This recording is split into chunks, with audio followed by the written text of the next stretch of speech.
کہ ہمیں اللہ تعالیٰ نے اپنے آخری نبی اپنے حبیب محمد مصطفیٰ صلی اللہ علیہ وسلم کی امت میں پیدا فرمایا ہے۔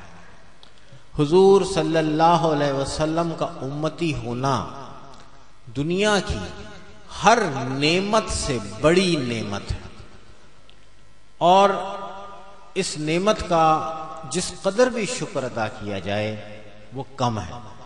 حقیقت یہ ہے کہ اللہ کی اس مہربانی کا، اللہ کے اس کرم کا، اللہ کی اس نعمت کا شکر ادا ہو ہی نہیں سکتا۔ بہت سے لوگ یہ کہتے ہیں کہ ہم مسلمان کے گھر میں پیدا ہوئے تو مسلمان ہیں، کوئی ہندو کے گھر میں پیدا ہوا تو وہ ہندو ہے، کوئی عیسائی کے گھر میں پیدا ہوا تو وہ عیسائی ہے، کوئی کسی اور جگہ پیدا ہوا تو وہ ہے۔ تو اگر کوئی شخص مسلمان کے گھر میں پیدا ہو کے مسلمان ہو گیا تو اس میں کیا خاص بات ہے بھائی؟ یہ تو کوئی خاص بات نہیں ہے، وہ تو اس ماحول میں پیدا ہوا، اس کے گھر میں پیدا ہوا، اس کے ماں باپ نے اس کے کان میں اذان دی اور اس کو کچھ چھوٹی موٹی باتیں سکھانی شروع کر دیں اور اس کی ایک وابستگی شروع ہو گئی، تو اس میں کیا خاص بات؟ یہ تو کوئی خاص بات نہیں ہے۔ تو میں یہ عرض کرتا ہوں کہ جناب یہی تو خاص بات ہے جس کو آپ کہہ رہے ہو کہ اس میں کیا خاص بات ہے۔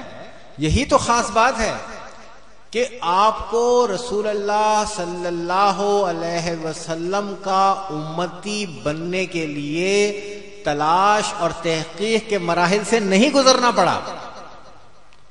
یہ بھی تو ہو سکتا تھا کہ آپ کو اس کے لیے ڈھونڈنا پڑتا، آپ کو تلاش کرنا پڑتا۔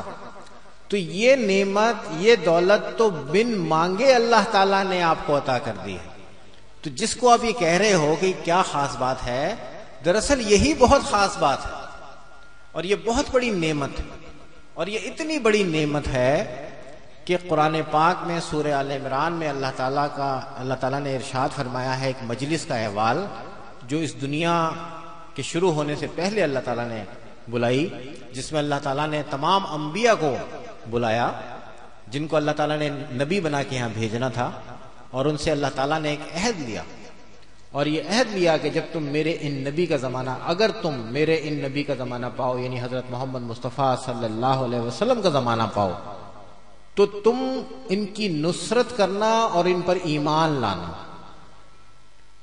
اور پھر اللہ تعالیٰ نے پوچھا کہ کیا تم اقرار کرتے ہو؟ تو تمام انبیاء کی ارواح نے عرض کیا کہ جی ہم اقرار کرتے ہیں۔ تو پھر اللہ تعالیٰ نے اس کے بعد فرمایا کہ ٹھیک ہے، پھر میں اس تمہارے اقرار پر تمہارا شاہد بنتا ہوں۔ تو آپ یہ سوچیں کہ امت مسلمہ کا رکن ہونا تو اتنی بڑی بات ہے کہ انبیاء سے بھی اللہ نے اقرار لیا تھا کہ اگر حضور کا زمانہ پاؤ تو پھر ان پر ایمان لانا۔ حضرت محمد مصطفیٰ صلی اللہ علیہ وسلم رحمت للعالمین ہے، رحمت للمسلمین اللہ تعالیٰ نے انہیں نہیں کہا، رحمت للناس یعنی انسانوں کے لیے رحمت ہیں یہ بھی نہیں فرمایا، اس دنیا کے لوگوں کے لیے رحمت ہیں یہ بھی نہیں فرمایا، اس زمین کے لیے رحمت ہیں یہ بھی نہیں فرمایا، اس نظام شمسی کے لیے رحمت ہیں یہ بھی نہیں فرمایا، بلکہ فرمایا کہ رحمت للعالمین، جتنے بھی عالم ہیں، پتہ نہیں کس قدر عالم ہوں گے۔ خود ہماری اس زمین، یہ زمین جو ہے یہ ایک سولر سسٹم کا حصہ ہے، ایک سورج ہے، اور سورج کے گرد 9 10 11 ستارے جو ہیں وہ گردش کر رہے ہیں، جس میں ہم بھی شامل ہیں، اور ایسے کئی 100 سولر سسٹم، کئی ہزار سولر سسٹم مل کر ایک کہکشاں تشکیل دے رہے ہیں، اور ایسی کئی ہزار کہکشائیں انسان اب تک جان چکا ہے۔ تو ہم یہ بات ہماری عقل میں نہیں آ سکتی کہ دنیا جو اللہ تعالیٰ نے بنائی ہے، یہ کائنات جو اللہ تعالیٰ نے بنائی ہے، یہ کتنی بڑی کائنات ہے، اس کی کتنی وسعت ہے، اس کا طول و عرض کیا ہے، لیکن اس کا جو بھی طول و عرض ہے اس سب میں رسول اللہ صلی اللہ علیہ وسلم کی رحمت جاری و ساری ہے۔ تو آپ اور میں ہم سوچیں کہ ہمیں اللہ تعالیٰ نے کتنی ہم پر مہربانی فرما دی ہے کہ وہ ہستی جس کی رحمت ساری کائنات میں جاری و ساری ہے، ہمیں اللہ تعالیٰ نے اس ہستی سے وابستہ کر دیا ہے۔ قرآن رسول اللہ پہ نازل ہوا۔ قرآن کی تعلیمات انسانوں کے لیے ہیں، ہمارے لیے ہیں، میرے لیے ہیں، آپ کے لیے ہیں۔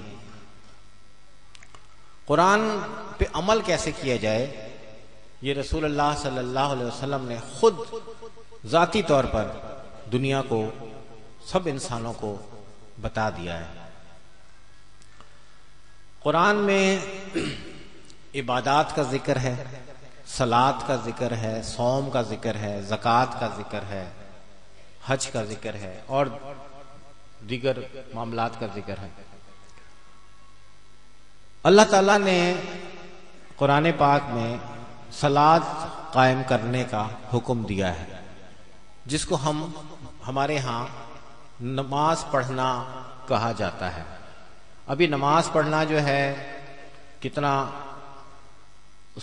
یہ جو ترجمہ ہے یہ کتنا اس مقصد کو، صلاۃ کے قیام کو کتنا پورا کرتا ہے، کتنا پورا نہیں کرتا، یہ تو ہم سب کے سوچنے کی بات ہے۔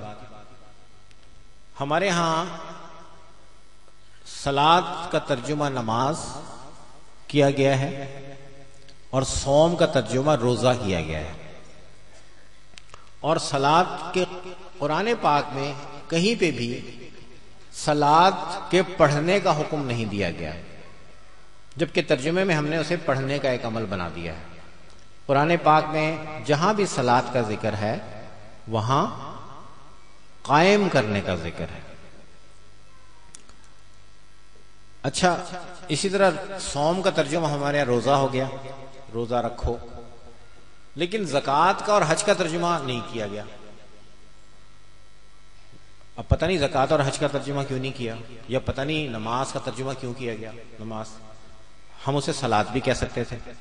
بہرحال صلاۃ کا حکم اللہ تعالیٰ نے دیا ہے، دن میں 5 مرتبہ، صبح سے رات تک 5 مرتبہ کی صلاۃ ہر امتی کے اوپر فرض ہے۔ صلاۃ کیسے قائم کی جائے گی، یہ طریقہ رسول اللہ صلی اللہ علیہ وسلم نے تعلیم فرمایا ہے۔